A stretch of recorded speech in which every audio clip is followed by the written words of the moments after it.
Ultimate Tank Showdown. Leopard 2, a 7 versus M1A2. Abrams versus T-14. Armata. Who wins? Picture this. A foggy battlefield at dawn. The air is heavy with tension. On one side, the thunder of American Abrams tanks rolling forward. From the opposite ridge, the sleek German Leopard 2A7S hold their defensive line.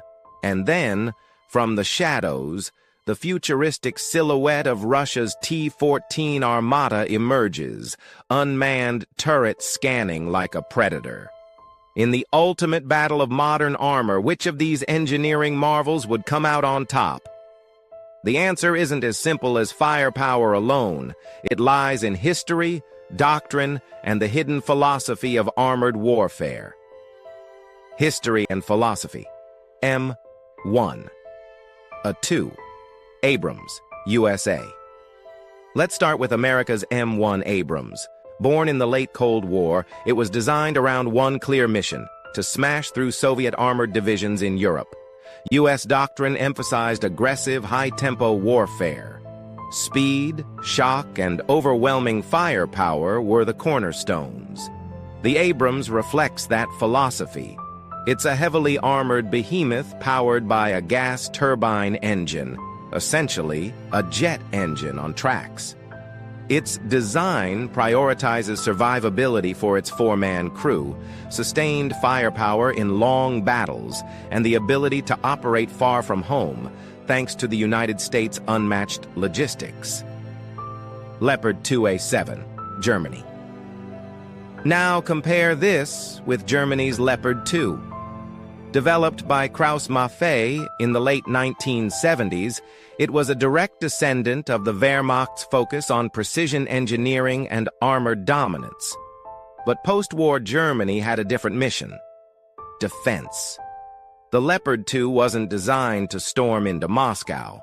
It was meant to hold NATO's central front in Europe, to be interoperable with Allied forces, and to outgun any Soviet tank that dared cross the Fulda Gap. Fast forward to the Leopard 2A7, Germany's latest upgrade, and you see that defensive DNA. It's precise, adaptable, and optimized for both European fields and urban operations. In NATO terms, it's the gold standard. T-14. Armata, Russia. And then there's Russia's T-14 Armata, the wild card. Unlike the Abrams and Leopard, which evolved gradually, the Armata is revolutionary. It's the first mass-produced tank with an unmanned turret. Its crew sits in an armored capsule at the front, protected by layers of armor and active defense systems. This reflects Russia's philosophy of fighting a technologically superior NATO force. If they couldn't match NATO tank for tank, they would change the rules entirely. The Armata aims to be a tank of the future, cheaper, faster to produce, and able to survive in the age of drones, precision strikes, and electronic warfare. Core. Comparison. Categories 1. Firepower. When it comes to tanks, firepower is the first question. Who can spot, fire, and destroy the enemy first? Abrams, the M1A2. Abrams SEPV-3 carries a 120mm smoothbore gun, the M256, derived from Germany's Rheinmetall design. But here's the difference. The Abrams relies heavily on depleted uranium rounds, the M829 series, which can punch through virtually any known armor. This emphasis reflects American doctrine: destroy the enemy before they can destroy you with overwhelming kinetic energy. Leopard 2A7. The Leopard 2A7 carries the Rheinmetall 120mm L/55 gun, slightly longer than the Abrams barrel, giving it higher muzzle velocity. The Germans favor versatility. They use programmable rounds like the DM-11, which can be set to explode above infantry, inside bunkers, or on impact. It's not just about tank killing. It's about multi-role adaptability, especially for modern battlefields where insurgents and urban combat are just as common as tank duels. T-14. Armata. The T-14 pushes firepower further. Its 125mm smoothbore gun can fire advanced APF-SDS, high-explosive and even guided missiles, the 9M119 reflex, which turns the tank into a mini anti-tank missile launcher. On paper, this gives the Armata superior range, firing beyond line of sight. But remember, Russia often advertises capabilities that haven't been fully combat-proven. So, who wins in firepower? Abrams offers devastating penetrators. Leopard offers precision and versatility. The Armata promises futuristic options but with uncertain reliability. The choice depends on whether you value brute force, adaptability, or innovation. 2. Protection and survivability. Now to the heart of armored warfare, protection, because surviving the first shot matters more than firing the first shot. Abrams. The Abrams is legendary for its armor. It uses a classified composite based on British chobham, reinforced with layers of depleted uranium in the latest versions. Its crew survivability is enhanced by blowout panels on ammunition compartments, venting explosions away from soldiers. In combat, from Desert Storm to Iraq, the Abrams has proven nearly unstoppable from the front. Leopard 2A7. The Leopard 2A7 uses advanced composite armor, modular blocks that can be replaced or upgraded. Its philosophy is adaptability. A Leopard fighting in Norway may need different armor than one in Syria. German engineers focused on a balance, heavy enough to withstand modern threats, but not so heavy it becomes immobile. T-14, Armata. And here's the Armata's radical approach. By moving the crew into a sealed armored capsule, it doesn't matter if the turret is destroyed. The three-man crew might survive even a catastrophic hit. On top of that, the Armata uses the Afghanit Active Protection System, radar-guided interceptors designed to shoot down incoming anti-tank missiles. If it works as advertised, it could make the T-14 almost untouchable. Protection tells three different stories. The Abrams is a fortress built on decades of combat lessons. The Leopard is a versatile defender for NATO's many environments. The Armata? A bold experiment, survivability through innovation, but still unproven under fire. 3. Mobility. Firepower and protection mean little if your tank can't move where it needs to. Mobility decides whether a tank arrives on the battlefield or breaks down on the way. Abrams. The Abrams uses a gas turbine engine. Powerful, quiet, but extremely thirsty. It delivers over 1,500 horsepower, but guzzles fuel at a shocking rate. For the U.S. military with global logistics, that's manageable. For anyone else, it's a nightmare. Leopard 2A7. The Leopard runs on a diesel engine, also around 1,500 horsepower. It's more fuel efficient, easier to maintain, and better suited for Europe's infrastructure. NATO allies love it for one reason. You don't need America's massive fuel supply chain to keep it running. T-14. Armata. The Armata is lighter than you might expect, around 55 tons compared to Abrams and Leopard at over 60.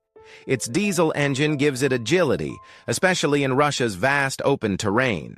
But reliability remains an open question. Russian tanks often look good on paper but suffer from maintenance issues in the field. 4. Technology and sensors. Modern war isn't just about who shoots hardest. It's about who sees first. Sensors, networking, and situational awareness can decide battles before a shot is fired. Abrams. The Abrams SEPV-3 boasts advanced thermal sights, hunter-killer capability, and integration into the U.S. Army's digital battlefield network. Crews can share target data instantly, coordinating with drones, artillery, and infantry. It's not just a tank, it's a node in a network-centric war machine. Leopard 2A7. The Leopard 2A7 also carries world-class optics, high-resolution thermals, and laser rangefinders. German doctrine emphasizes precision gunnery, so its fire control system is arguably the most accurate in NATO service. However, its networking is still catching up to U.S. standards. T-14. Armata. The T-14 sensor suite includes 360-degree cameras, radar, and advanced optics. In theory, it provides unmatched situational awareness. In practice, questions remain about reliability and whether Russia can mass-produce these systems affordably. So in sensors, Abrams dominates in network warfare. Leopard leads in accuracy. Armata promises the most futuristic package. But again, proof on the battlefield is limited. The X factors. Specifications only tell half the story. Real wars are won by logistics, economics, and the human element. Let's explore the X factors that often decide which tank actually dominates on the battlefield. Cost and logistics. The M1A2 Abrams SEPV-3 is one of the most expensive tanks in the world. Each costs around $9 million, not including its demanding fuel and maintenance needs. The Abrams is powerful, but it guzzles fuel at a rate that only America's vast logistics network can sustain. Without that backbone, operating an Abrams force becomes a logistical nightmare. The Leopard 2A7 sits at roughly $8 to $10 million per unit, but with a major advantage. European allies share parts, ammunition, and maintenance standards. Interoperability is its greatest strength. If Germany runs out of parts, Poland or the Netherlands can step in. For NATO, that's priceless. The T-14 Armata is claimed to be cheaper, around $3.5 to $4 million per tank. But Russia has struggled to mass-produce them. Sanctions, supply shortages, and cost overruns mean only a handful of Armatas have been built, so while it's cheap on paper, in reality it's more of a boutique prototype than a mass battlefield machine. Combat proven. Here's where things get interesting. The Abrams is battle-proven. In the Gulf War, U.S. Abrams destroyed hundreds of Iraqi tanks, many without a single Abrams lost in direct tank duels. In Iraq and Afghanistan, Abrams tanks survived countless RPG and IED strikes. The Abrams record is unmatched. The Leopard 2 has also seen combat, though less extensively. German, Canadian, and Danish Leopards have fought in Afghanistan. Turkish Leopards saw heavy action in Syria, where some were lost to modern anti-tank missiles. The lesson? Even advanced Western tanks are vulnerable without proper support. And the Armata? No confirmed combat record. It has appeared in parades and limited training, but not on the front lines of Ukraine. Russia appears reluctant to risk its most advanced tank, fearing battlefield losses would damage its reputation. Until it sees real combat, the Armata remains an unproven wild card. The crew experience. Then there's the human factor, the crew itself. Abrams and Leopard, two both follow the Western model. A four-man crew, commander, gunner, loader, driver.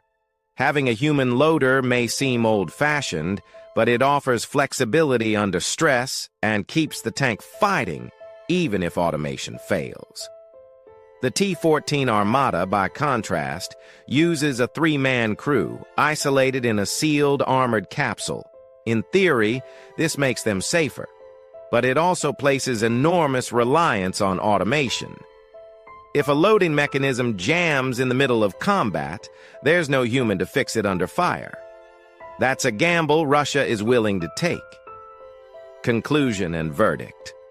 So after all this, which tank is the best? The answer depends on where and how you fight. Scenario analysis. In open desert warfare, like Iraq, the Abrams reigns supreme. Its superior optics, networking, and devastating ammunition make it the king of long-range duels. With America's logistics behind it, no other tank can match its staying power. In European defense scenarios, forests, fields, urban environments, the Leopard 2A7 shines. Its balance of protection, fuel efficiency, and precision gunnery makes it the ideal NATO defender. It was designed for Europe, and it shows. And the T-14 Armata? On paper, it's revolutionary. The unmanned turret, active defenses, and crew capsule represent a bold vision of future tank warfare. But without mass production, without combat testing, it remains more concept than king. Final judgment. So who wins the ultimate showdown? The Abrams is the proven heavyweight champion. The Leopard is the precision-crafted defender of Europe, and the T-14 is the ambitious challenger, untested but full of potential. In truth, each is best in its own role.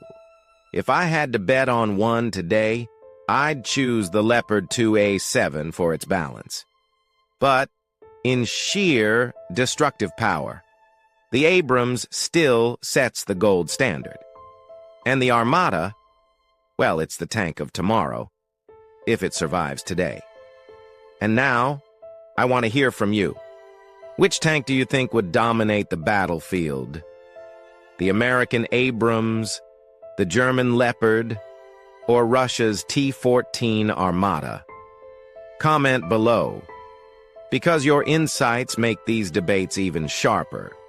If you enjoyed this deep dive, hit the like button, share it with fellow history buffs, and subscribe for more frontline military analysis. This isn't just history, it's the future of warfare.